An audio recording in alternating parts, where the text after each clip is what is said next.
Hi, my name is Shane, and I'm a PhD student. Hi, Shane. It's been 15 minutes since the last time I studied or picked up a textbook. But I haven't always been a dedicated student. Let's go back a few years. From my earliest memories, I disliked school, especially classroom studying. I used to love to run and play with my friends after school, but inside the classroom it was another story. I would either find myself drifting away, or more frequently taking on the role of class clown. As I went through primary school, I found myself struggling. My parents were growing deeply concerned. I can remember a teacher telling my parents that I was a daydreamer, lacked focus, loved attention, and didn't try hard enough. I remember thinking to myself, who the hell are you to say that? Maybe you're a boring teacher. By the time I got to high school, I was barely making it through. I was constantly getting F's and D's in all of my academic classes. It was so frustrating. I frequently skipped going to school altogether to avoid it.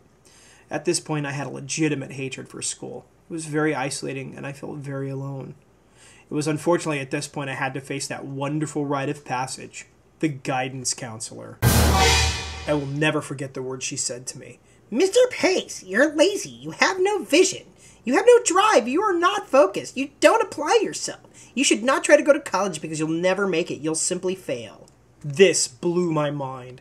How could somebody whose job it was to help students be so evil to one that was in so much need?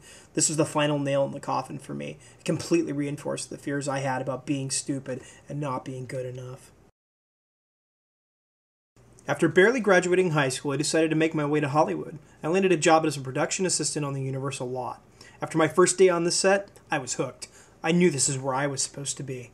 After less than a year, I got my first promotion in Hollywood, and what followed was a whirlwind of promotion and new opportunities. I worked my way through the production ranks and found myself as one of the youngest producers in town. I was completely on top of the world. I realized that my rapid success in the production world just wasn't cutting it anymore. I needed to do something more to feel good about myself. I needed to find myself. I needed to face down my demons once and for all. So I decided to go back to school. I was initially excited about starting school again. However, after taking several classes, I found that I still had the same struggles. I had to work 10 times harder just to get by. Finally, a teacher and a mentor told me that she thought I was brilliant, but had some hurdles to overcome. She recommended that I see the school psychologist to be tested for learning disabilities. Sensing I had nothing to lose, I took my teacher's suggestion and got tested. I was diagnosed with several learning disabilities. Initially, it was very humiliating, and I felt dumber than I ever had before. It simply reinforced what I had heard from the guidance counselor so many years before, and knew all along in my heart, that I was stupid and not smart enough to make it through.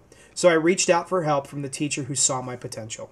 With a lot of help from my teachers and professionals, I learned ways to overcome my disabilities. For the first time in my life, school made sense. It was exciting, and I was learning. And then it happened. I got my very first A. One A led to another, and before I knew it, I was accepted into a university. Time flew by, and I had continued success. I had finally found my way.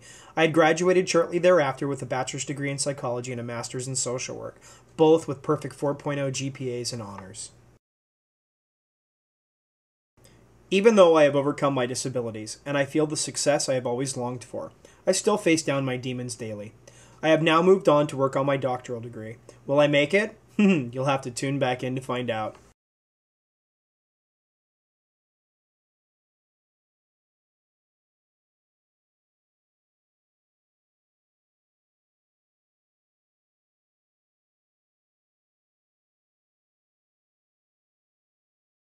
Oh yeah, I almost forgot. The guidance counselor.